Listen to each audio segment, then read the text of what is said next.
I'll call this meeting of the Grafton Planning Board on Monday, March 23rd, 2026 to order.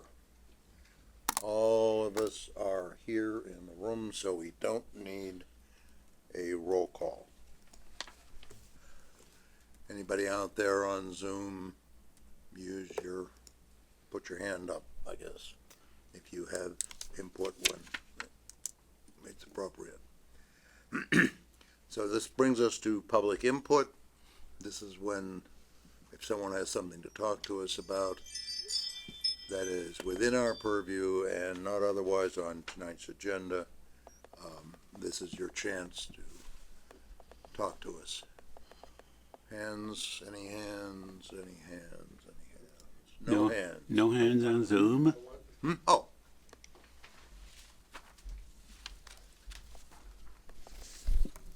Good evening. Can you hear me? It would help me if you spoke up louder, and we need name and address. Can you hear me first? Yes. Okay. My name is Vivek Hegde. I live on 10 Audrina Lane on Woodland Hills, the new development off of Institute Road. The item that I was going to talk today is not in the agenda today, but I thought I could ask a few questions today, if possible. We are in touch with the planning department that way, and we do have a few questions on 124 Westboro Road project. We're 120. 124 West. The new buildings. Yeah, that's what we just split the lots on that. That's the one we just split the lots on with an A&R Yeah. meeting or two ago. Common driveway? Yeah, the common driveway. Yep. Can I ask now? Briefly. Okay, thank you. First of all, thanks for the opportunity. Appreciate the help here. I am a new resident, and I'm joined by two other gentlemen here, my neighbors. I live in Woodland Hills. I moved in October 2023, just over 2 years, and it brought to our attention after we moved in that this is a new development coming up right next door. We are about 47 single-family homes and about 100 condo unit right next to it. I'm sure some of you are familiar with that. We do have few specific concerns about this project. Reason that I'm here, one of the reason I'm here, I represent the HOA. I'm the president of the HOA for Woodland Hills. Again, my name is Vivek Hegde, 10 Audrina Lane. Specific concerns are, I know we do have this special permit has been granted to this developer. But I personally am speaking for my my homeowner tenants there, 47 of them I'm representing, is that this permit was issued before any one of these 150 units moved in. Pulte is the builder, and Pulte had already started building this neighborhood, and the permit was issued back in early 2024, if I'm correct. We feel that there are about 500 people live in this neighborhood, about 300 plus adults and about 200 children live in this neighborhood with two entities together, 100 units of condos and 47 units of single-family homes. We feel that we have not been given an opportunity to ask questions, even opportunity to appeal before this project got started. And I personally, with my neighbors, came and met with the building commissioner back in 2025 in this regard. Her name is Tracy. She was very cordial. She was extremely cooperative in discussing this project. And we did bring up a couple of issues during that meeting. And if I remember, she mentioned that I think the proper setup to come and ask these questions is meeting like this. And I think this is the first opportunity now I'm here to ask those questions. I did reach out to the builder seeking for a meeting, and no one has returned my call. Goodman, I think his name, last name. I'm not so sure if he's here. And Steve Goodman. Steve Goodman, and the numbers and contact informations were given to us by the town. The specific concerns that we have is basically 2 to 3 items. One, I just laid out that we have not been given an opportunity to discuss this project. It's not a small number of people. It's a good 500 people community there. And personally, I felt that, people should be heard. And in the closest house, there are 2 single-family homes. Closest to this property line is within 200 yards, 39 Institute Road and 41 Institute Road, and number 2 Ordina Lane. I think building number B, there are 200,000 square feet footprint buildings are coming up there. One of them being building number B is very close to these houses. Concerns are noise studies. What would it look like in the evening hours in summertime when those rooftop units are cranking up?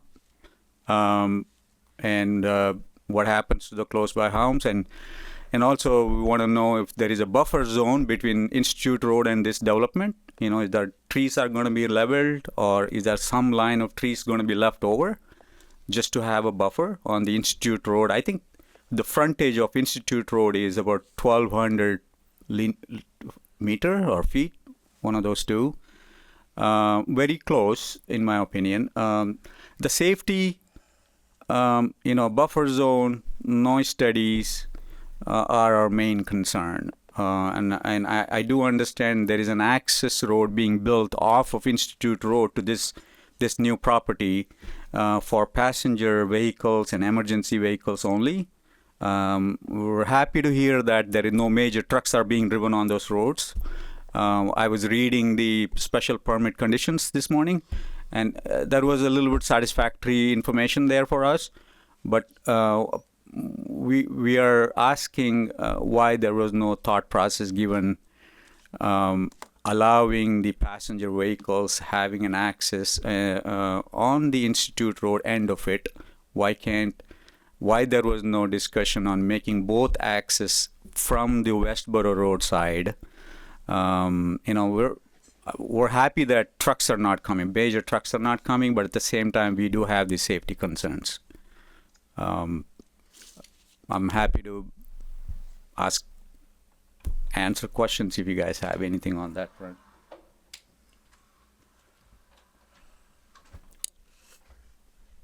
Mr. Chairman? Can I speak? Please. So, this project, the 200,000 square foot buildings were approved prior to any of those houses being built there. Correct. It's zoned properly. It went through all of the special permit process. It went through anybody who had a question or anything like that at that time.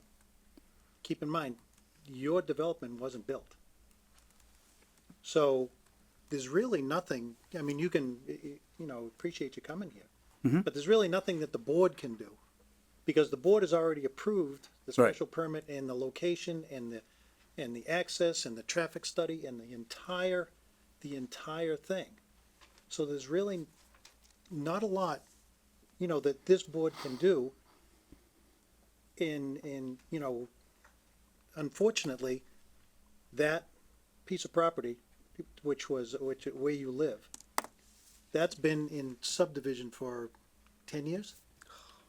Probably 10 Something like years. that. I think it took 10 years for that to get Right, through. the planning for that subdivision was on the order of 10 years. Yeah, 10 years. So Gotta so look it took back. 10 years for that to get processed. And then this piece of property, which the state used to own, and then it was purchased by Mr. Goodman, and that went through the exact same process. Didn't take 10 years, but it went through the exact same process. So there's really, I hate to say it, but there's really nothing that you can do. There's nothing that can be changed on the site. There's nothing that's gonna be, altered or anything like that. So, it's kinda like, it's kinda like, sorry. The developer, the developer that built it, Pulte, didn't respond to any of the, any of the stuff. I guess I appreciate your response. I guess I know it's after the fact. The concern that I have from my homeowner's neighbor standpoint, was there any thought process in waiting for this 500 more population moving in, giving them an opportunity to raise those right questions before you approve those processes? How can you do that? So, yeah, You have to sell the houses to get the residents. You have to have the subdivision approved Right. to do that. and as Mr. Mead said, in this case, your subdivision took roughly 10 years to be ready. Like, they can get the approvals and everything they need, then they can sit on it in theory until they decide they have enough money and they're going to make enough Right. money by building them and selling them. Or they can come back and say, we want to do something different. Both the homes could have done that as well. But so for us to say to someone else who is legally going through the process of trying to get something else that they own built, well, you need to wait till some unspecified time in the future. That, if it was the other way around, you wouldn't want to have to wait till this was built to buy your home, I'm sure. Right. That's probably why Pulte never mentioned that to us when we were buying those houses. There was no You'd have to mention. ask them. Yeah, I mean, Yeah, I would not speculate on their reasons. for- they- Yeah. I would mention though, in my recollection of our review process for the commercial development is that everybody involved in that was aware of the existence of the subdivision plans. And some elements of that project were designed specifically to take that into consideration. For example, the entrance off of Institute Road, the Right. fact that it's restricted to passenger vehicles, that was done taking into consideration the existence of the subdivision. And although I don't want to take the time now to look up the plans, Right. to my recollection, in between Institute Road and the developed part of that property, there is a substantial amount of woods that was to be left intact. okay, So yeah, in terms of your buffer zone question, Yeah. I think that although no one lived at Woodland Hill yet at the time, Mm-hmm. the subdivision plans were in place. This commercial development plan, this was designed with the knowledge that there was a subdivision. And so to the extent practical during the design of the commercial project, right. considerations of the housing development were taken into account. Yeah. Okay. Thanks for the response there. I think going forward, we do have a couple concerns. I think I mentioned that early on. One is obviously there was no noise study has been done. This was brought to our attention by Fiona. I'm not an expert on this field, but we did discuss those questions.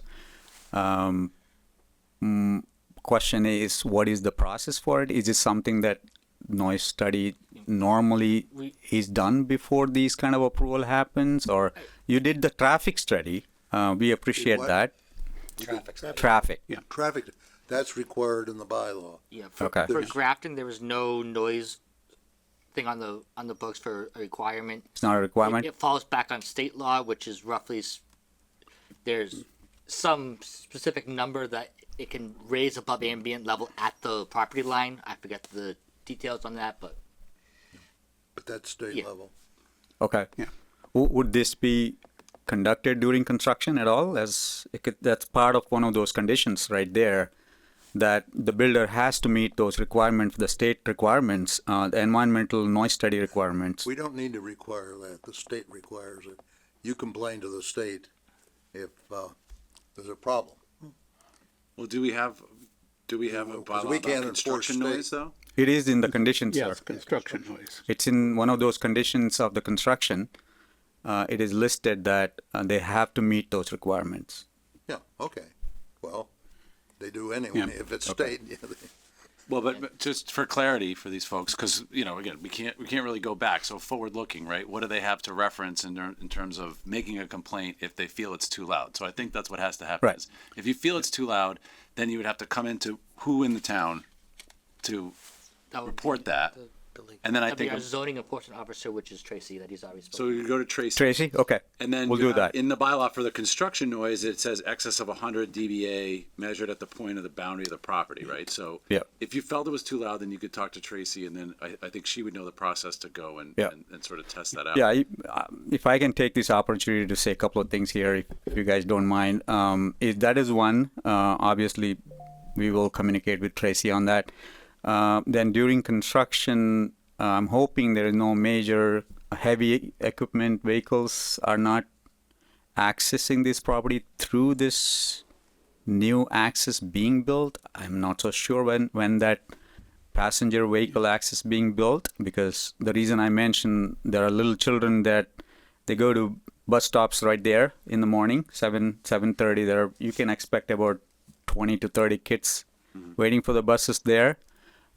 Something new for them.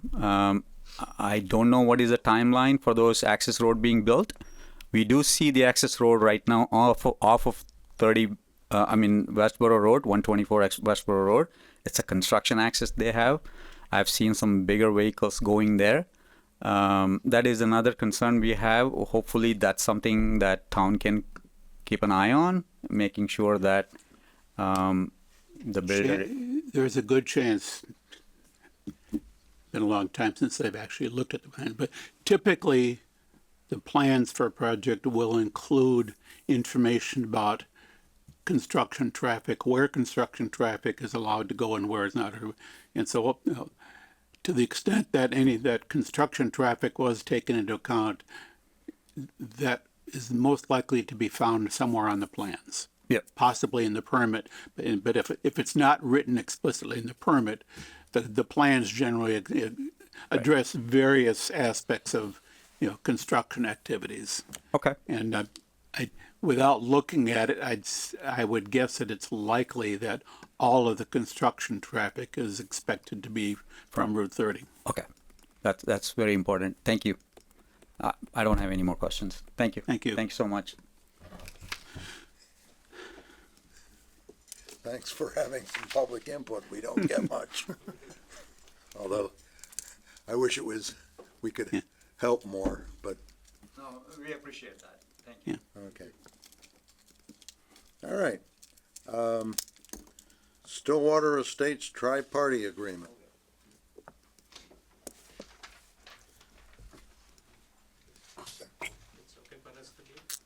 Yep. Yes. Yes, you can. I mean, you're welcome to stay if you want, but you're not required to. We don't want to bore you guys. Do we, Okay, so Tony Riley from council's office is. Hi, all. there it Good evening, everybody. Can you all hear me okay? Yes. Yes. All right, great. So thanks for having me on the agenda. I just wanted to give you a quick update about Stillwater, and then I think the board has some things to discuss. So just about 2 weeks ago, an attorney reached out to me who represents Mutual One Bank. That's the bank that's holding the $143,000 bond amount. And this was our first response from Mutual One in about 2 years since my office sent them a letter telling them, you're holding this bond amount and, please don't discharge it in any way. And that was resulting from the developer declaring bankruptcy, and Mutual One was a party to the bankruptcy case. So nothing's really happened in 2 years until this attorney contacted me, and this law firm is newly representing Mutual One, so they weren't really exactly sure what was going on. So he called to ask me, and when I talked to him on the phone, I didn't know, so I asked to be put on the agenda to see if the board had an appetite to take some action, to take no action. There's an old estimate that shows that about $42,000 left of work, would be needed. This is a couple years old though, from Graves Engineering. It's from 2023. So I'm assuming, that cost might go up a little bit, even though there was an inflation contingency built into that estimate. And like I said, Mutual One is holding $143,000. So, and I'm not sure of the specifics exactly, quite honestly, but at least what Fiona reported to me before she departed was that there's, some ongoing issues with stormwater management and potential flooding in the neighborhood, and the road's not done. And the board has some money available to it if the board wanted to, undertake trying to complete the road. So I don't have an opinion on that one way or another, but I just thought I'd bring this to the board's attention because I was contacted, and then, we could talk about what your options are and what you might like to do. It's been a while since we've had one of these. Bob, you probably remember it better than I do because I think that particular case that I'm remembering started before I was on the board. Rose Lane. Rose Lane and thereabouts. Yeah. Off of Rose And I Lane. don't remember exactly. I think that the planner was the interface, as far as we were concerned, to the process of completion. Behind him, I don't know how it was managed. And right now, we're between planners. Different to that. Right. And I'll bet you Natalie would rather not build a road for you Yes. in her spare time. I learned that Fiona was leaving when I spoke to her about being contacted by Mutual One Bank. So, It's probably we fair- thought it was a good idea to discuss this, but I do understand that it's kind of difficult when you're in between planners. Yeah, it might take a while, but it's probably fair to say that the board would like to see the subdivision roads and utilities completed to our usual specifications. However, the logistics of that have to be managed. It's the details that I would worry about. But I assume that the board, I'm speaking for myself, but I'm guessing the other board members probably would think it's a good idea to actually have all that work completed. I agree. If I lived there, I would like to see it all completed, so I think we should do that. Especially if the money's available, and Yeah. it sounds like it is, so then that makes a lot of sense to me as well. Yeah, and in my conversation with Mutual One's counsel, it was a friendly conversation. There's no dispute. There's no claim that Yeah. we're not entitled to it. He was just, newly hired and trying to figure out the status, and at least acknowledge to me over the phone that, they understand that's why they're holding the money, and, whenever the board makes a decision, it should be available. As I recall, in the previous case, or maybe there were two cases, there may not have been enough money. Rose Lane, I think there was an issue about not having enough money for whatever reason. Yeah, that kind of sticks in my memory. That may have helped us modify our requirement for bonds, as a matter of fact. We asked for a bond so that we could be sure it got built, and it needs to get built. Properly. Yeah. It seems So I to me think- we want to Yeah. move forward. I would propose, I don't know if we need a vote officially, but I propose that we have staff coordinate with town council as well as possibly town administrator's office to find out what the process is for how we go about this. Do we need to do a Graves assessment ahead of time, or do we need to do an RFP? What do we need to do to find a completeness of this road? Well, I think first step would if for Graves to provide an updated estimate. Certainly the prices have changed, going up, and some things might be different if portions of the area have deteriorated further from 3 years ago, from when the last estimate was given. And then once we get an estimate, then we can determine whether we need an RFP Yeah. And, the next steps after that. So, but I think the first step is an updated I'm not sure review and whether, estimate of all the work. I'm not sure whether that drainage, thing was ever resolved to everyone's satisfaction. There was disagreement about it, but that would be part of this equation. It sounds like there should be enough money to do what needs to be done, or certainly, there's no indication that we have to shy off because of the money. I would think it's on the agenda. I would think we could have a vote to say that we'd like to start a process to see about completion. Sure. You have Yeah. a question? And there's one timing thing that the board should be aware of is that Mutual One's counsel, like I mentioned before, the developer was in bankruptcy. Mutual One was a party to that bankruptcy, and actually we appeared in the bankruptcy briefly to get an order from the bankruptcy judge to say that the funds that are set aside for us are not going to be wrapped up in the bankruptcy and that we can use them despite the bankruptcy case still pending. So we got that order, so we're allowed to do that. And for reasons that I have yet to understand, it appears that Mutual One thinks they need some further relief from the bankruptcy court to either release these funds or clarify something. I'm not exactly sure why, but I can follow up with their counsel this week. And so that's just kind of a timing thing that they might need to file a motion with the bankruptcy court and have the bankruptcy judge rule on it. But I think it's in our favor because it's only helping them release the money, and it shouldn't take too much time. The bankruptcy court is usually pretty good about moving things along quickly. So it's not something that would, sit in the court for 10 months and everyone would forget about it. So just to be aware of that. There's not much for us to do on that point, but the bank thinks they need some kind of order from the bankruptcy court judge to release the money. Well, would you like us to take that vote, and would it be sufficient? I will, Yeah, that would encompass, I think that would encompass the general idea of getting the process started, yes. I just have one question. We do not have any peer review funds left. In fact, we have an unpaid bill.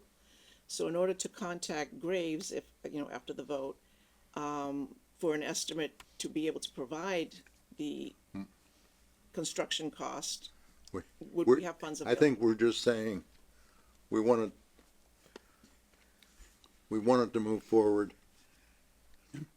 Where the money is, how you get it, all of that is gonna be yeah. you Figure guys. it out. I would move that the board authorize staff, including the assistant planner, coordinating with council, with DPW, with the town's procurement officer, to And whoever else, move this process forward with the expectation that at some point we will be able to get an updated completion estimate from Graves, but that may involve, the details, the logistics, it will leave up to staff. Second. that included, anyone else, Yes. like I said. Yes. Yeah. Does everyone All- agree all- with, all does relevant- everyone agree that we know what the motion, Yes. that we're voting on? Does anyone have any discussion or questions? If not, all in favor? Aye. Aye. Anyone opposed? Motion carries unanimously. Go for it. All right, thank you. I'll ask to Thank be you. put on a future meeting when we have some more details for you. Right. Yep. And, Thank you, Tony. oh, and, no more minutes. We're coming, we want to talk about,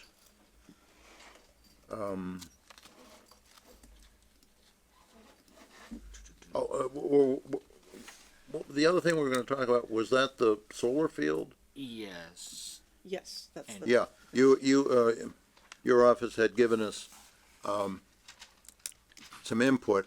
I'll start the, go on. It's just exactly the right time to reopen the special permit hearing, SP 2026-01/SPA and site plan approval at 244 Worcester Street. We had hoped to have a decision put together for you, but our planner left, and And we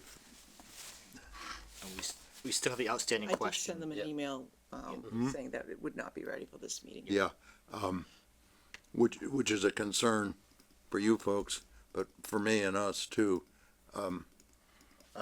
I'd like to, I hope we can have communication with the town administrator about the ongoing process of a planner and covering these bases. And I'd like to see even the job requirements that he's advertising. Just, I mean, as chairman, I should, somebody should at least be looking at it. Okay, so you So want me to if ask? you can, yes, please. So, we don't have a complete permit draft yet. Okay. If you look through our drafts, you can understand why.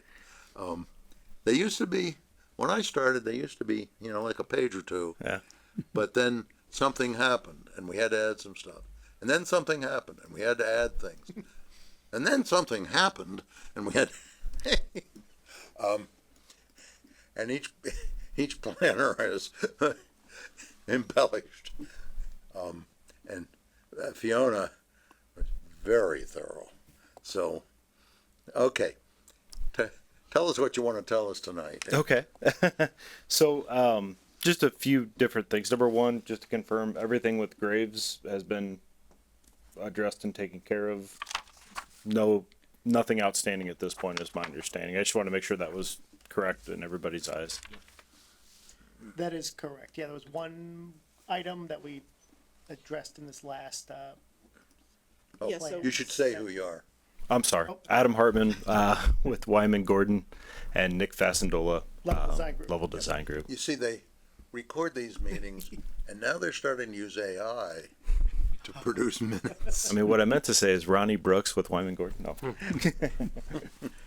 but yeah, for the record, we sent the updated plans to Graves and they followed up with a final letter. So that's all set. I don't believe there was anything else. So, yeah, we do have all the required documentation and the final report from Graves. We also, just for the record, did receive a public comment from Shannon Phelan regarding the seed mix to be used, and I did mention that to you, that came in. I'm not sure if anything needs to be changed or not because of that. I think the latest memo I saw from you had responded. Yeah, the Yeah, but- latest plan set does have a different type of seed mix, it's more local, native seed mix, and the project was approved by conservation for stormwater permit and for an order of conditions this past Tuesday. And as part of that, one of their special conditions was that we submit the seed mix prior to installing it so it can be verified. So we're going to have triple redundancies on the native seed mix. So I believe that should cover that comment. Correct. I guess the one question was about, there was a question about the bond situation. And maybe, have you seen the letter that we got from Yeah. council? Yeah, and spent a fair amount of time with it. I'll be honest when I say I tend to read things the way I want to, so feel free to absolutely correct me on that. I kind of took it as the feedback from the outside counsel was, the MOU that we proposed maybe didn't take the place of the bond. However, the last paragraph, and this is where I tend to, Nick's probably throwing stuff at the wall of how I read stuff, but I thought kind of left the door open of, is this something that's even applicable given the situation? So I kind of reflected on it a little bit and just sort of wanted to mention a few things and see what everybody's thoughts were. One thing that I felt like I didn't do a great job of communicating last time we were here was, we were going to propose that the MOU was obviously notarized and then recorded with the property. So even if someday we were to sell that off, it would still transition with the property, that obligation to decommission. And you know, when I think about the decommissioning bonds and things like that, you know, I wish we would have done a little bit better job of explaining to outside counsel just sort of the structure, right? And that kind of brings me to, you know, we've been at the plant since the 40s. You know, we've owned it since the 80s. We're not shielding this project in like an LLC where we could pull the plug and walk away. This is truly owned by Wyman Gordon. It's not Wyman Gordon Solar One or something like that where, you know, I'm sure you guys have seen those come across your desk where it's like, you know, Pacific Solar 1, 2, 3, and 4. It's like, that's 80 acres. I don't understand why you're, you know, 4 different phases. This is all part of the plan itself. We intend to own and operate it. You know, we're a part of PCC, Precision Cast Parts, which is part of Berkshire Hathaway. Some of the nation's largest presses are housed there. You know, been in the community for a long time. Really not going anywhere. In fact, it's the other direction of how can we do more? And that's really what brought this up. And one of the comments that was here last time was, what precedents would this set? And number one is a really good question, and I wish I wrote down who asked it, but I didn't do that fast enough. But, you know, I kind of thought about that a little bit and sort of reflected on it. And I don't know that I've ever seen, you know, a company as tried and true as Wyman Gordon that's been here as long as we have. And then to me has been further strengthened by, you know, being acquired by Precision Cast Parts, which was acquired by, you know, Berkshire Hathaway. Obviously you can never say never, but this is a very, very strong company within Berkshire Hathaway. I mean, you can Google it and see the financials and so forth for it. So, you know, I just kind of wanted to point that out. And then there was another question that was asked last time, and I wasn't thinking fast enough on my feet, but it was, you know, the energy that's produced here, you know, give me some kind of equivalent as to what that would kind of balance out per house or, you know, that sort of thing. So an average house consumes approximately 10,500 kilowatt hours of power a year. And the first thing I did was looked at my power bill, and I'm on the high side of that, but that's what the average says. Grafton Solar is going to produce, and this is a very conservative number, approximately 5 million kilowatt hours annually. So if you break that down, you're right around 400 and, I'll say conservatively 475 homes.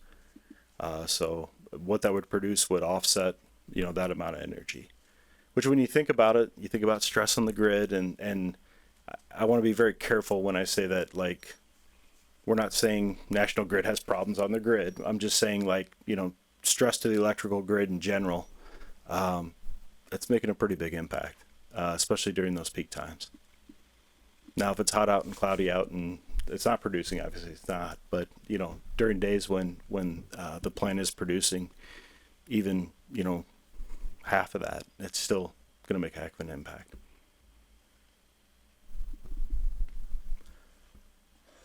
Yeah.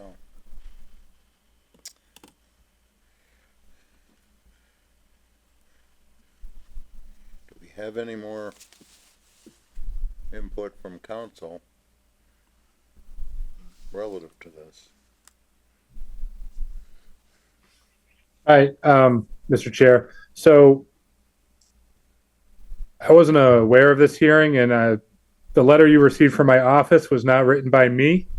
So I don't I don't have anything to add, and I wasn't asked to prepare to talk about this at all. So I apologize that I can't be more helpful, but I don't know who wrote the letter, but It was I've never looked at it.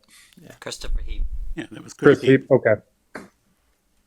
And I want to clarify one thing, like the things that he said very much, in my opinion, would apply to your typical solar developer, you know, that is at a holding company level, has different LLCs for every solar farm, and is not local, is not in the community, and that sort of thing. But that's where I really feel like we're different.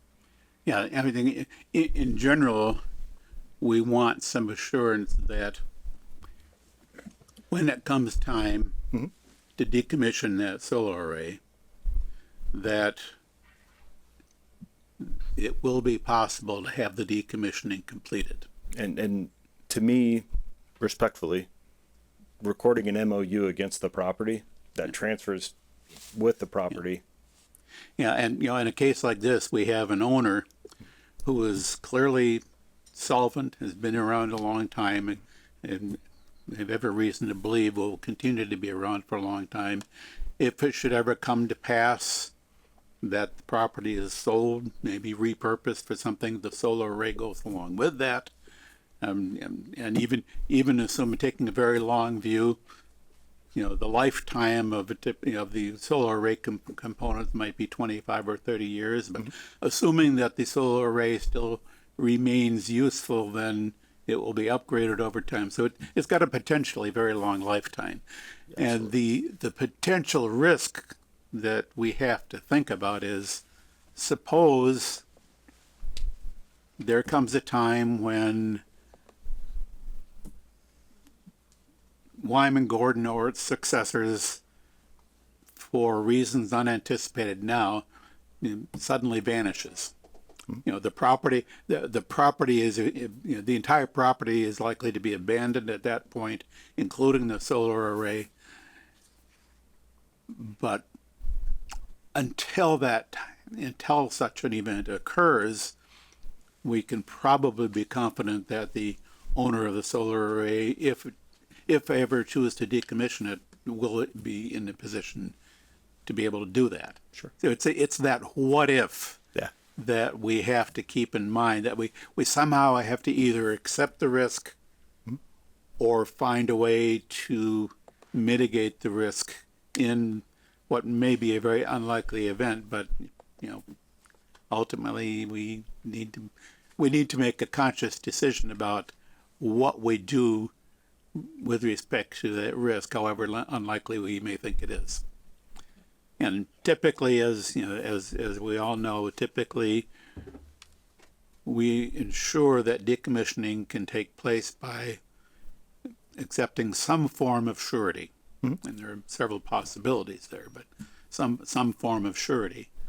In the case of a company clearly with the financial strength to undertake that decommissioning, for as long as that strength exists, you don't really need to, as a practical matter, you don't really need to worry about it too much. But sure, I do suspect that somehow we would like to satisfy ourselves that in that unlikely event that things will be covered. And I don't know the best way to do that. Yeah. I mean, give in particular, councils note that solar decommissioning bonds can be difficult to obtain, and given some of the uncertainties and so on and so forth. But an MOU, particularly if it's sort of, it's pretty, as strong as an MOU can be, probably covers a lot of territory, not quite with the strength of a surety would, but, and I don't know what the best answer for that is for us on the board. So my start off that last paragraph that you called out, that you believe it is the board's choice. That is the same way I read it, and I was hoping I would be able to get clear. Why did you speak up earlier? No, I'm kidding. But yeah, it is my belief that it is based on that one paragraph, but I could be misreading it as well.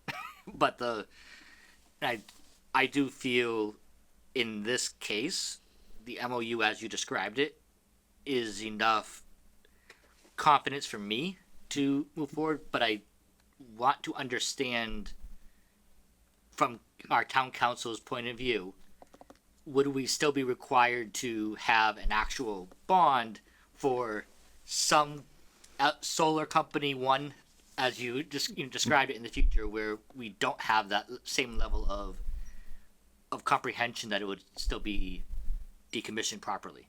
And because if we do issue this MOU, I don't want to be in the precedent setting of, well, we can have a random LLC have an MOU and they're fine too, because that could be a little bit of an issue for the town. Yeah. Yeah, no, I definitely hear what you're saying from that perspective. Yeah, and again, I tend to read things the way I want to. I kind of felt like that's what he was sort of saying there, is that this is a little bit different than what your normal, solar phase one would be versus, you know what I'm saying? Let me ask this question, and this is, well, I'll just ask it. Would it give the board more confidence if we said something to the effect of, in the event that we did sell that ground, that we would post a bond? In the event what?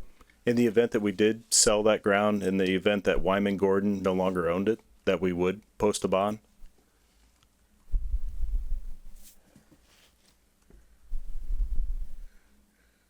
I think that depends on how Wyman Gordon goes away. Who knows what's left? Well, I mean, Wyman Gordon's. I'm Yeah, I'm all mean, on yeah. board with Wyman Gordon's been there a long time. Yeah, And it even has places other than Grafton. exactly. Although they have closed some big places not too far from here in the past. Definitely can't dispute that. But And they've been selling off property here at this location. more development, more tax dollars. Well, maybe sooner or later. Yeah, let's not talk about that one. I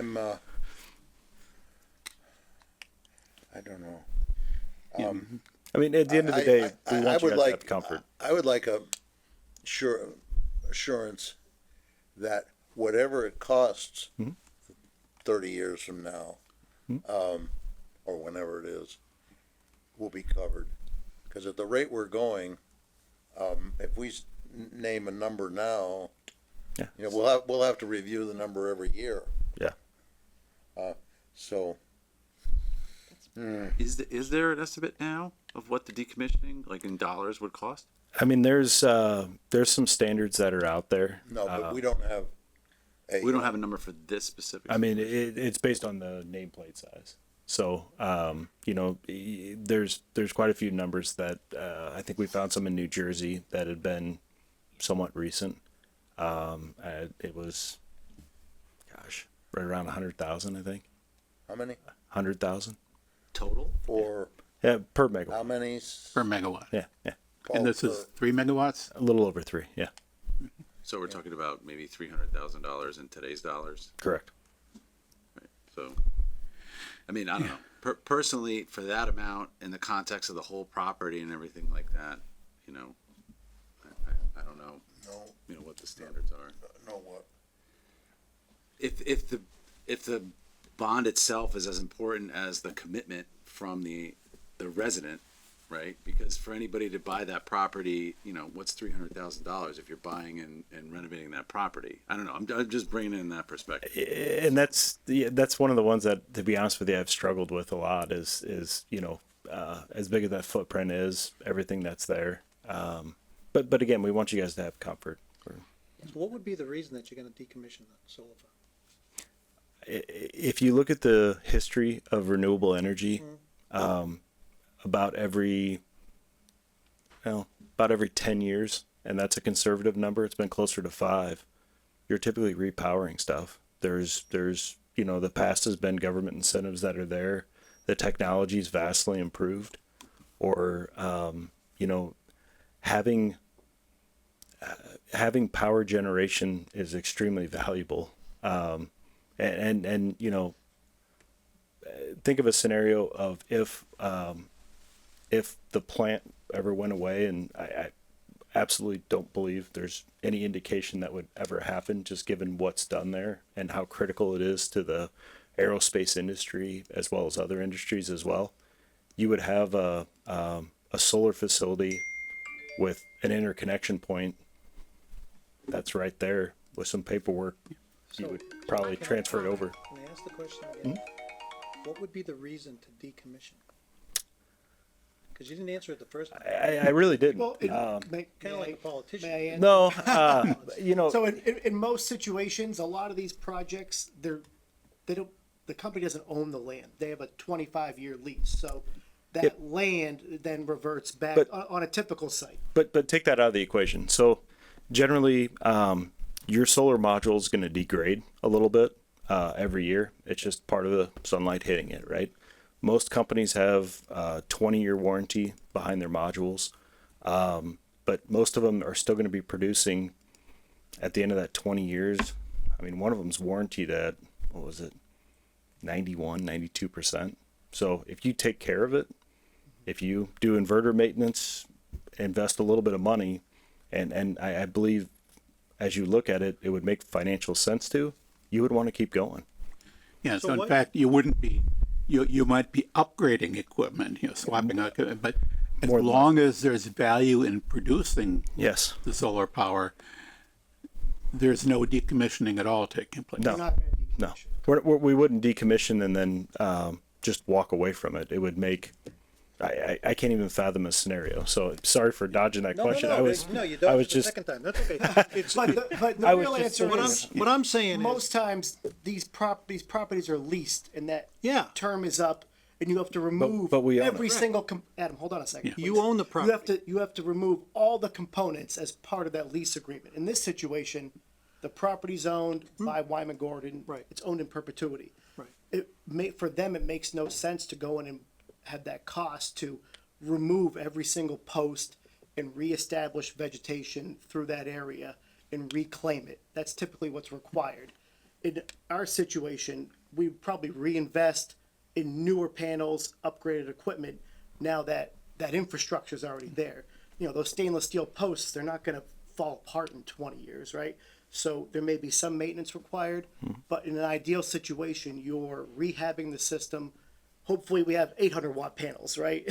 By that time, and better inverters, and we'll be producing more energy in that footprint. Yeah, so I'm picturing a decommissioning scenario as one in which Wyman Gordon, there's no longer a need for what Wyman Gordon does. So Wyman Gordon closes the facility. Wyman Gordon cannot find a buyer for the facility. So basically the property is, it's auctioned off to somewhere, and the buyer of the property ultimately sees no value in maintaining the solar array. Although, given the likely continued value of solar power, it might well be that the solar array would continue in operation even if the factory is abandoned yeah. under some ownership. So Worst case scenario, you would be trying to sell the power on the grid.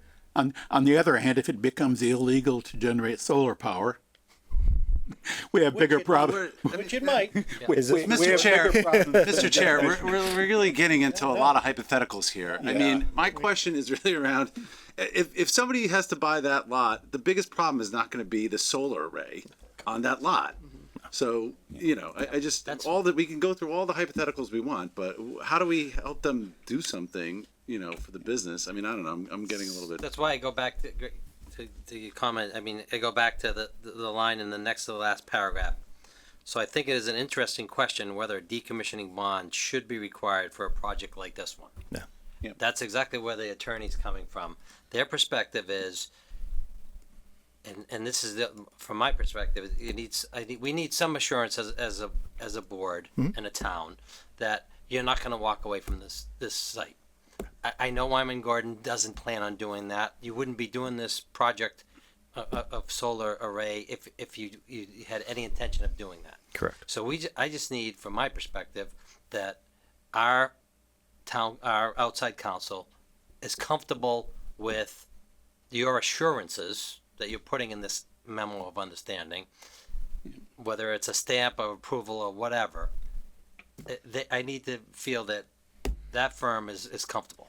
That's Yeah. my perspective. Okay. And that, because his next sentence was, it's up to the planning board to come up with whether or not we want them to get a decommissioning bond. How about if you put together this MOU and we pass it to council comment? It's It's already done that. we did that. That was his response was in, Yeah. Oh, Yeah, so, as council says, it's entirely the board's call. And it sounds like we're all pretty comfortable in saying that under the current circumstances, we really don't see a need for a decommissioning bond. Understanding that circumstances conceivably could change in the future, I don't know if it's worth trying to work something into the MOU that says that should Wyman Gordon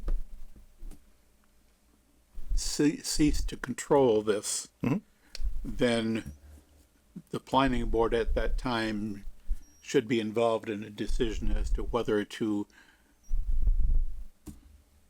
accept a decommissioning bond at that time. I'm more than happy to put that in there. I think we all understand that the MOU doesn't have the same certainty that a bond would have. But under the circumstances specific to this project, am I correct in hearing that all of us seem to be comfortable with the MOU? how, did we actually see the MOU? It's attached. Yes, it's in the. it was, yep, It's in the. it's in the, When did? I didn't write that in yet. Well, it addressed me. I don't remember seeing it, but okay. It was the last, Huh? it was the last attached at the end. If you scroll down. That's often where I don't see it. About my computer. I just My new computer is a 2017. estimates, commissioning, having them provide updated estimates. My biggest concern is just people sue us when we don't give them permits, and the first thing they do is go look at what we did before, and what we're establishing. That's what we have attorneys for. Yeah, Yeah, I think I think where I'm sitting at is basically in line with what Dave said, is that, yes, I do think the MOU is appropriate in this case. What I do have the concern about is exactly what Mr. Hassinger said, which is the next company that then says, I don't want to give you a bond, and we deny it, and then, well, you didn't make Wyman Gordon do a bond, and what happens? So I think the question I have, which I think is only our council can answer, is do they feel there is a wording they can help put in our decision that accurately and properly reflects the reasons we feel this MOU is acceptable, and why effectively it would not be appropriate in some other cases. So we can, in some way there, so that we can, the next LLC that comes around and says, hey, we're leasing this land, want to put a solar array on it. there's a difference right there, Justin. Yeah. They're leasing the land as opposed to Wyman Gordon owns the land. No, like, That's why the I attorney agree. was very specific about the criteria as it relates to this particular project. No, yes, So I agree. so with that's my what I mean. point. So that's the assurance has to come from our outside counsel to this specific project, and why that a memo of understanding could be utilized. And then that's our determination as a board to determine if we want to commit to that. Yeah, if I may finish, my point being that prior situations that the board has been in court with in the past, it comes down to what did the decision say? Not so much what did the discussion that led to the decision say. And, so having that information in there in some way that town council helps draft would be what I would prefer. I mean, I think you guys would have to vote on a finding, just to have it in the record and state, I mean, we can provide some additional information to council on why this is different, and have vote on a finding on why you would choose to do so, should the board choose to do that. And that kind of gets reflected in the decision and goes with the record on, okay, the memorandum of understanding was approved in lieu of a standard decommissioning bond for these reasons. And we'll provide some additional information for council to take a look at with the updated MOU, and if that can be agreed to, that would be great. I mean, just a thought, but company history, how long we been here? I mean, that's, It's, Tony's, I Companies think our outside counsel has some comment. Big companies go out of business. We see Oh. that happen. I'm just saying the Fairly history often. as far as how long it's been here. And,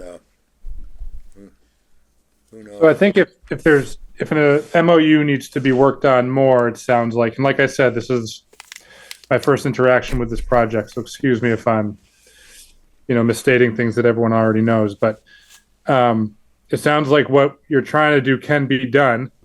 I suggest that the applicant maybe provide some more information to the board, and then I will let Chris Heap know that this conversation took place, and I think he'll be able to jump in and help and get the board to where you want to go.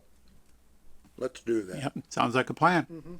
So So moved. And, it sounds I don't like we think need, and it sounds So like we need to ordered. keep the hearing open for that additional information from Yes. you guys and from maybe our council. Would it, I know our town council could just adjust the decision draft, yeah, but if there's more information that's going to be going into the record to formulate that decision draft, see the findings, we might want to keep it open just in case we need to put that in. I guess I'm questioning what more information you would be looking for there. To me, it's whatever, like, if council feels they don't have enough to give that why Wyman Gordon is different in any form of. That's why I see Dave's hand. 'Cause I yeah, like we, to speak. we it came up in the conversation a time or two about possibly, amending or, adding or changing some language in the proposed MOU to cover some of the things that we talked about in this discussion. So Okay. I think, as far as I can tell, the board has received all of the information that we need in order to complete a decision, except for, any further details that are worked out regarding the MOU itself, just reading the MOU again, or the proposed MOU, it talks about the end of the system's useful life under Wyman Gordon's ownership. It doesn't address the potential transfer of ownership. So, So, so some little fine details about that are maybe the kinds of things that can be worked out a bit in conversation with council, just to make sure that yeah, I this just- covers the bases that we seem to think needed to be covered. okay. If I may, I think part of what we want to do is in the decision that gets filed, we want to capture the distinction about why this circumstance Yes. is right for this decision. And then in the letter, I don't know, what else were you saying to add to the letter itself? Because the circumstance doesn't necessarily need to be in the MOU. Yeah, the only thing I guess mentioning is, if we sell the property, Right. Yeah, if you sell the look at it. property, that Yeah. you'll put the bond in when you sell.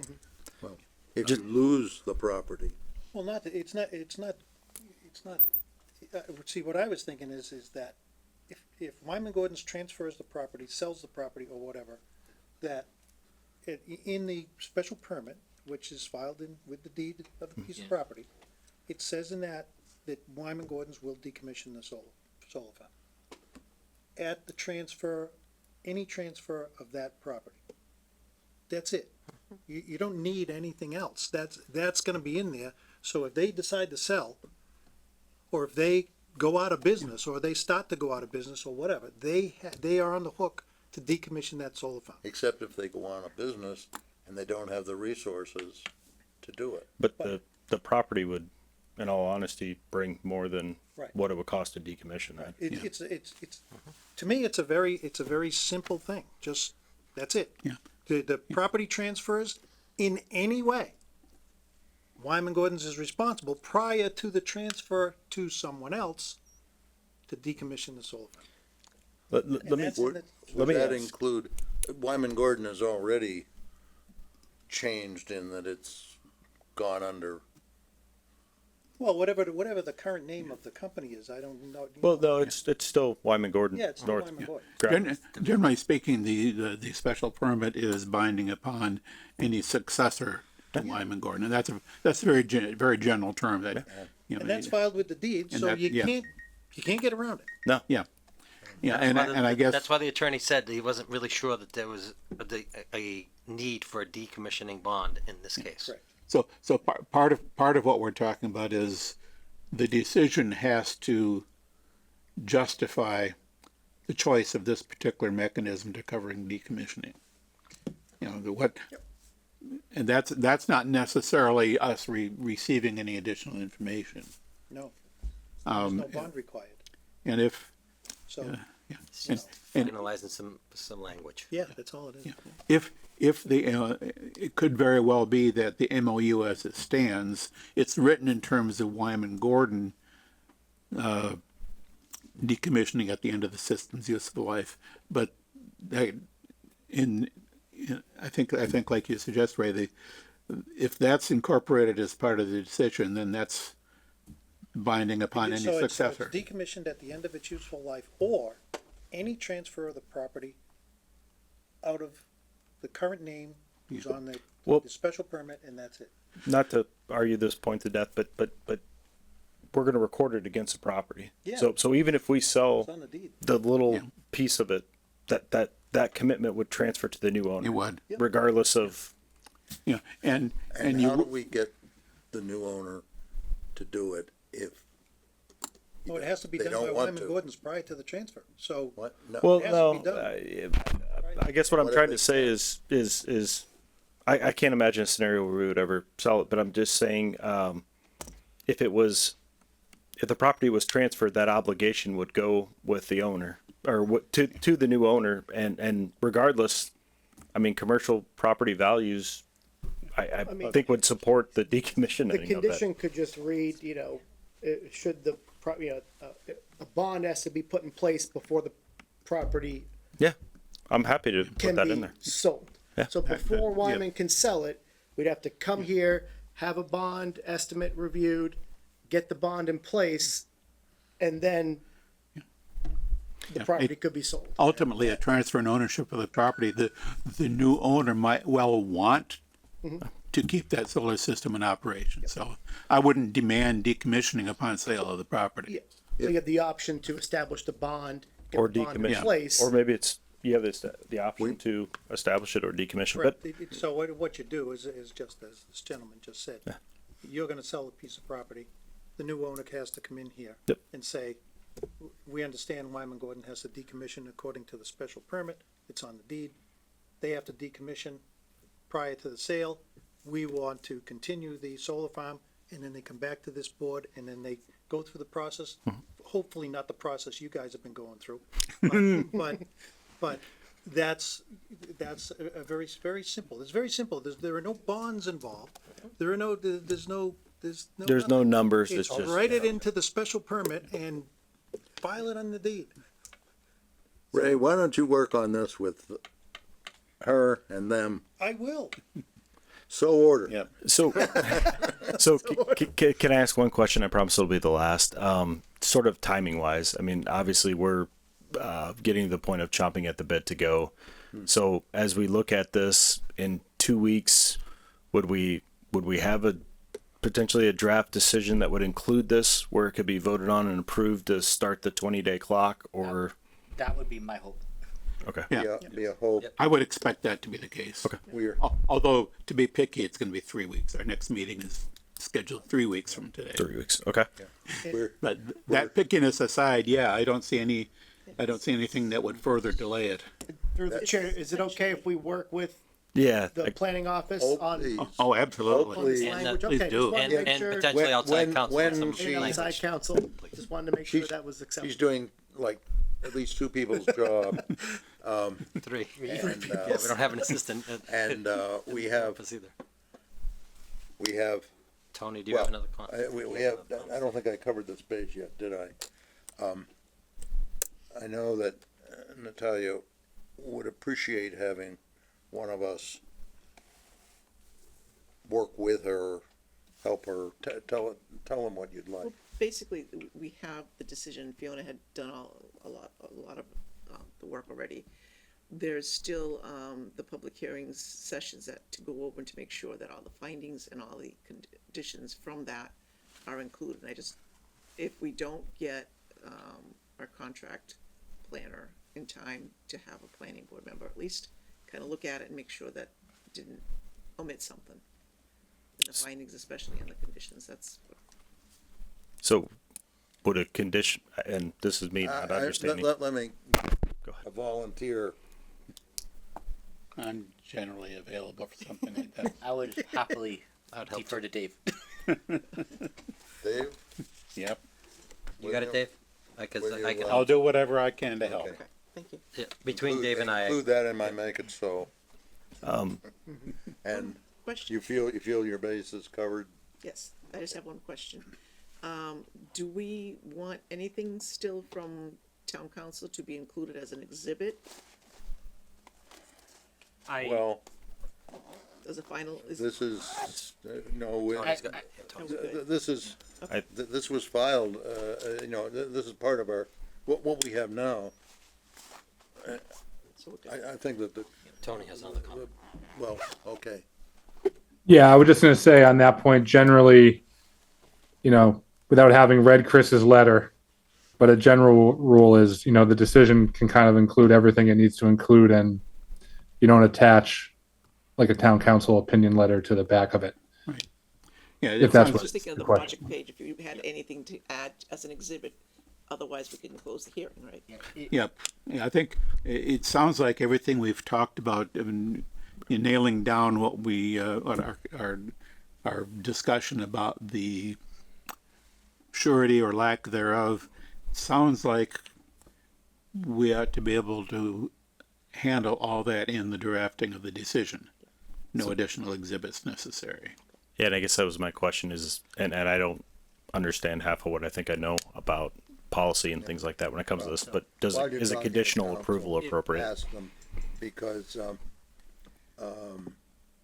these are documents that were certainly a part of what we've been doing, and, Yeah, Well- I think my The question is really whether we close the hearing. So we're not gonna close the hearing tonight. that was my question. Yeah, yeah, we, even though right now we maybe don't anticipate any additional exhibits, since the decision can't be issued until our next meeting anyway, keeping the hearing open just in case there are additional exhibits that come in.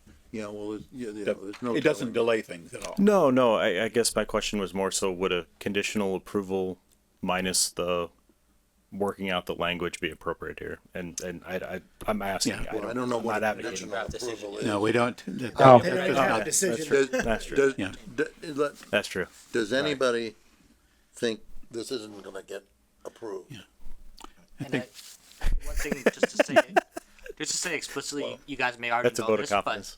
I appreciate that. after the decision is recorded with the town clerk and everything, Then it's and it was yeah.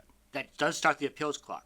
But He mentioned you guys may may choose to begin some of the basic work if an appeal or stay happens of some sort. Return it to how it was before you did it. So it's it's a gamble. Sure. But it doesn't. You may not have to wait that long to start the work if you so choose. Is what I'll bet they know that. I bet they know that too. Yeah. Wasn't quite framed that way, but yes. Yeah, it would come down to, somebody appealing, and, on what basis? So what is the next step? A continuance? Yes. It sounds like the next step is a continuance. Staff, with assistance from a certain board member, will attempt to complete a draft decision, also with consultation with counsel and the applicant on whatever aspects of that need to be addressed. And Mr. Mead can also help if he so chooses. Yes, Ray volunteered to help out with I'm something. around. So, All right, so you want to request, do we have a form? Okay. There's Eight. he's about to sign a form. Yes. So, Want to request a continue? We'd like to request Yeah, a continuance to sorry. the next scheduled public Yes. hearing. and there will be some paperwork that you can, I will move, Natalia's got the paperwork there. I will move that the board grant the applicant's written request, which is about to be received by the board, to continue this hearing to Monday, April 13th, 2026 at 7:30 PM. Second. Moved and second, is there any discussion? Hold on. You said April 13th? It says April 6th. On my meeting schedule, it says April 6th.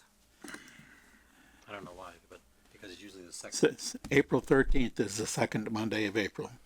But the The- schedule shows April It's on 6th. the website. Yeah, the schedule on the website says April 6th. Oh, Well, I don't know about Why that. didn't- I have it on mine as the 13th.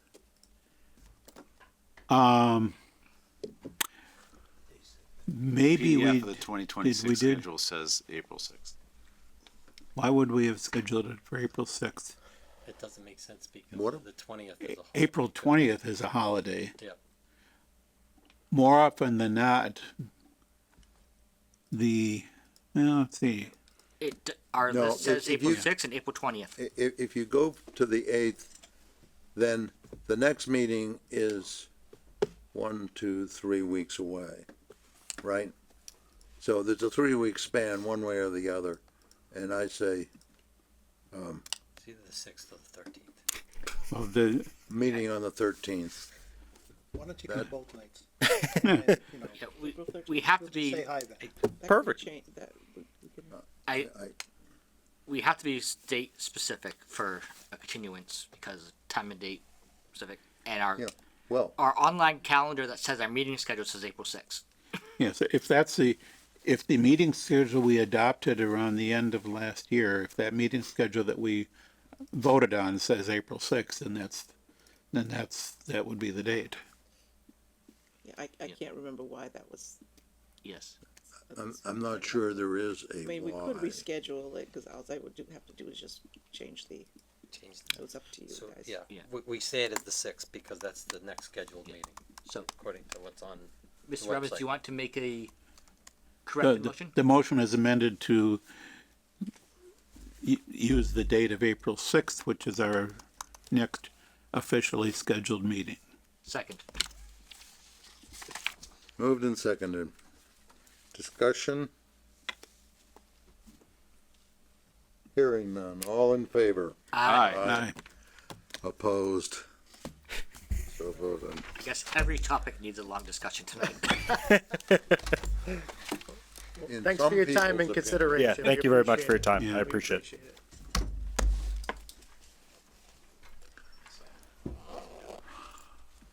Yeah, why did we schedule for April 20th? Because that's What is the holiday? That's Patriots Day. Patriots Day. 20th? No, Yeah. nobody's scheduled for the Do we 20th. need That's to our made-up holiday. change the dates instead?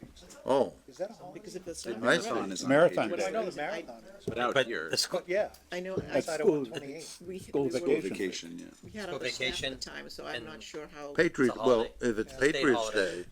Day, when is Patriots Day? April 20th. 20th. so 20. Just one second. okay.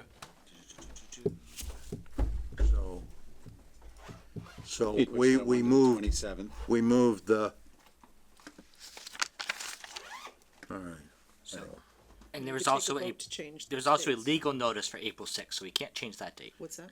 There is Yeah. a legal notice posted for April 6th, so we can, Lake Mills, you're talking about the town clerk's thing? the Abbey Wood subdivision off Tower Road 4/6/2026. Yep. So we can't change that date, but if the board wishes to change from April 20th to 3 weeks from our 6th date, which is April 27th, we can take a vote to do that now. Well, I have it Somebody on running the here that, marathon? I have it on here that we are scheduled for the 27th. I do Just not. end right Cause that's Yeah.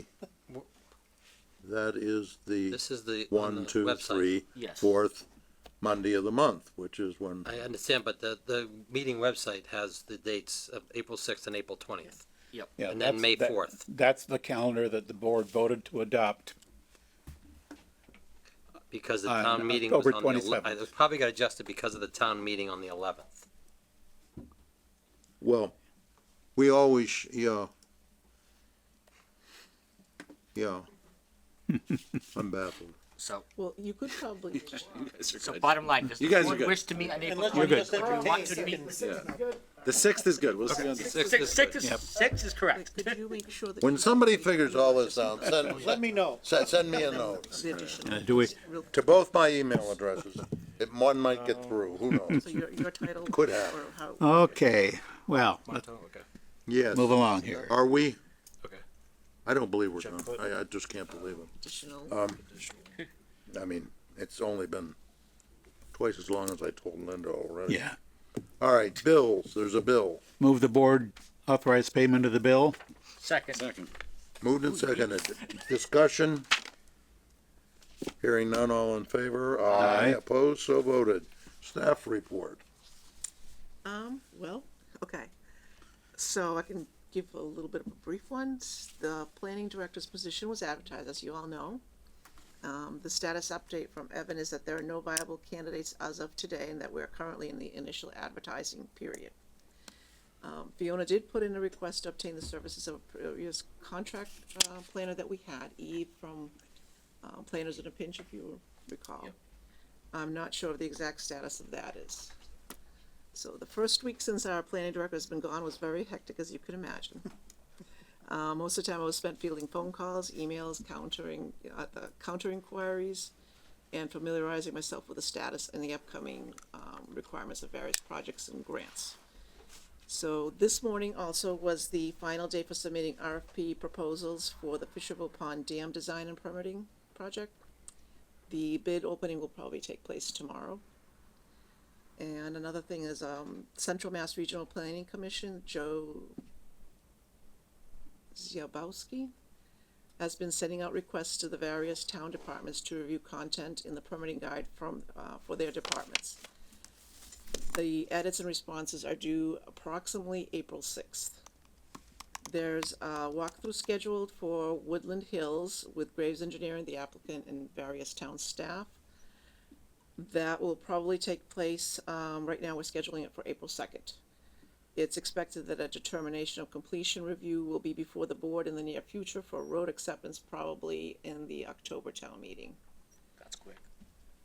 What's that? So that's quick, but if it's ready, it's ready. Highfields of Grafton subdivision may also be submitting a determination of completion review in the upcoming months, so that may also be able to make it for October, we'll see. And right now, there are probably about 2 incoming special permit applications, one of which may be our very first ADU site plan review. And there's other projects, but if you have any questions for next time, or any update on any other projects or grants. Mr. Dauphiny did bring up at the EDC meeting last week, I guess this could be considered a board report, but regarding the old Burger King Pepperoni Express property, that I guess there's activity there. Has there been any movement on permitting or timelines thereof that you are aware of? There's been inquiries on whether it would be grandfathered or not. I know that, and I can check into further Okay. status on that if you want. Well, it's underwater. It's You'd expired. have to take a boat to get through the drive-through. I guess what I I think we put it up on stilts. You drive up a ramp to the drive-through. what I heard was that we likely demolish and rebuild and significant retaining wall work. Except where is the wetland now? I don't know where that delineation is, but Well, if there's water, The groundwater is very high in that area yes, I too. know. it's higher than it used to be. Either that or in spite of the 500 telephone poles or whatever it was, They were wooden poles. pilings, which apparently wooden pilings hold up big bridges. It is if done right, it should work. So I'm not sure whether the water got higher or the building got lower, but somehow there's water in the building now. And changing that, We'll see if anything comes of that. Yes. yeah. Did anybody notice that someone thinks, the state police barracks property, 4 acres or so, is supposed to be put up for sale by the state. Hadn't heard that one. Haven't heard that. I saw it on social media today, so it must be Yeah, true. that must be authoritative. Yeah, well, somebody was interested in, what about the 30 acres of town land adjacent to it, behind, going back to the railroad, that you'll probably remember. Yep. Something about conservation restriction. Yeah, that, to my knowledge, that land is not under any conservation restriction. Ah. And I'm pretty sure I'm remembering it correctly because I included that in the inventory of all town-owned land and open space that I developed for the open space and recreation plan. So that's, yeah, the town owns it. It's not restricted at this point. It doesn't have any conservation restriction? It has wetlands, No, but conservation. but no deed restrictions. Because one of the AIs told me it was under conservation, and, you know, I don't know whether it was, Well, if it is, which one it was. there's no record of that at the Registry of Deeds. Well, okay. I'm not sure whether, ChatGTP went to the, all right, let's see. So that's staff, correspondence, I heard staff got something, what, today from something that's about Sutton? Yeah, they oh, just, yeah. ahead. There was a request for comment. These go out to the towns all the time, I think, but we haven't been seeing them. I think a lot of them go in our correspondence. You see, Yep. you know, City of Worcester or you know, whichever town it is, an announcement of a hearing or whatever. And that's all that we do with it. This has something to do with, struck me it was in the middle of the town, Yeah, quite a ways from us. the project in question is kind of at the corner of Boston Road and Route 146. It's a Chipotle restaurant adjacent to the shopping center where Market 32 and various other businesses are located. Is it in the Market 32 or is it on? It's abuts Boston, or it abuts 146. And it's just a little bit south of Boston Road there, but it's on that side of 146 where the Well, Market if it, 32 is. well, okay, There's another road that runs in between that. One end of Pleasant Valley Road is in there. right. Except it doesn't go across anymore. I know where Dave is looking. Anyway, the board has, if anybody has anything you want us to say, Could- speak up. Could just send it out to us so we can see what it says, please? I don't hear anything on that. Planning board, reports from planning board reps on town committees and CMRPC. So, I have a CPC meeting this week, but I actually just got an email that is probably worth just mentioning briefly. Just find it real quick. Not Zoom. Basically, we're getting less money from the state than we expected for next coming year. Is the bottom line. Why am I not surprised? We are, the state told us to put a calculated budget of 15.5% instead of what we had previously calculated and have been going by state recommendations of 16.9%. So the match is basically 1.5 points less. And Back in the day, it was 100%. Was Those it days are 100? long gone. Well, that was to get it in, right? Yeah. Yeah. Anything else?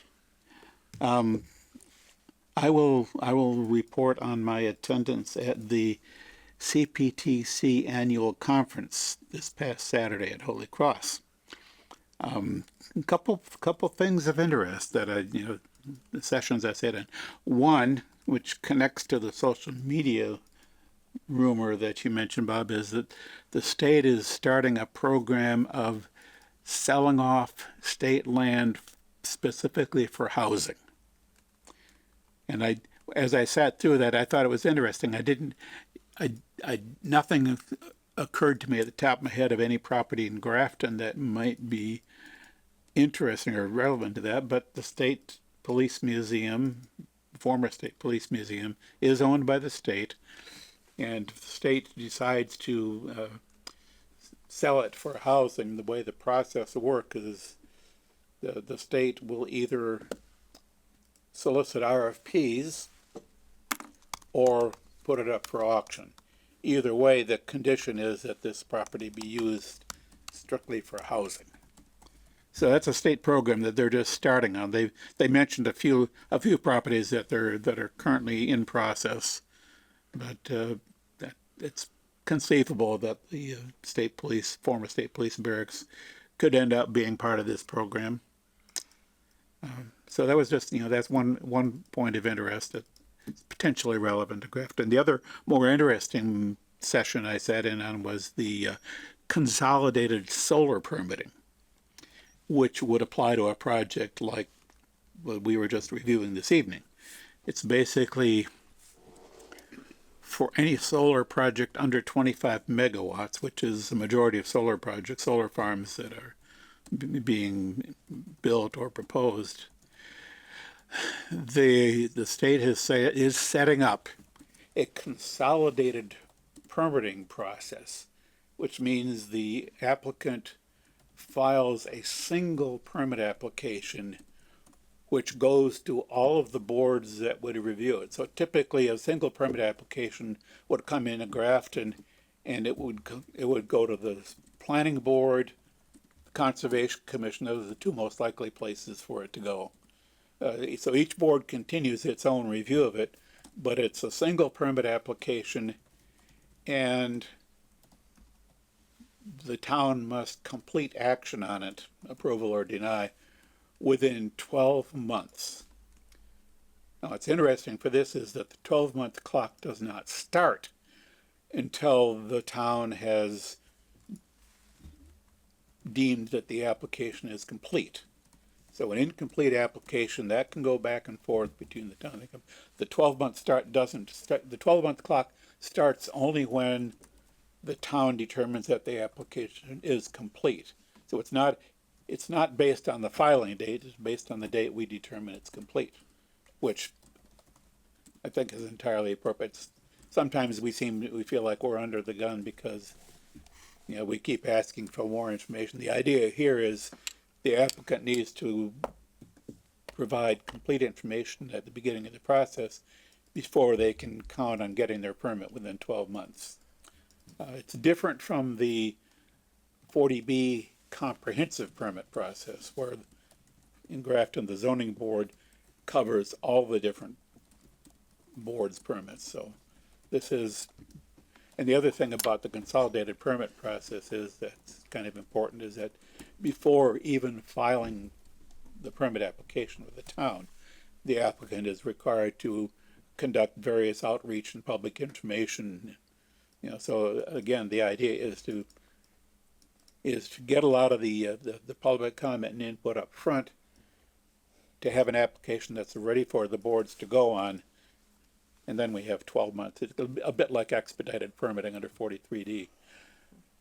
As far as what the town has to do with this to get ready for it is, we are required to begin accepting these consolidated permits on October 1st. And unless we choose otherwise, the town administrator is the entity in the town that receives those permits initially. There's a lot of other things potentially things that can be changed. We're not required to make any zoning changes to make this work, but there is a whole new application process that we have to be able to receive the applications, review them for completeness, and then get the applications before the various boards. There's more information to come on this. I know Fiona told me that some staff folks at CMRPC are working on this to help the towns prepare for it. I'm just wondering, you're saying a combined application. The application requirements for the planning board are different than the application requirements for conservation and whatever other boards.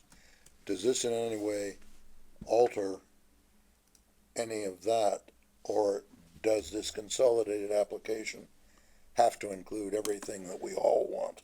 Yeah, I think the intent is for the consolidated application to include everything that all the boards are gonna need.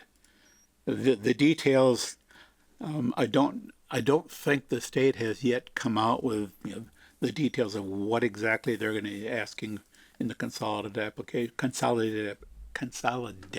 application.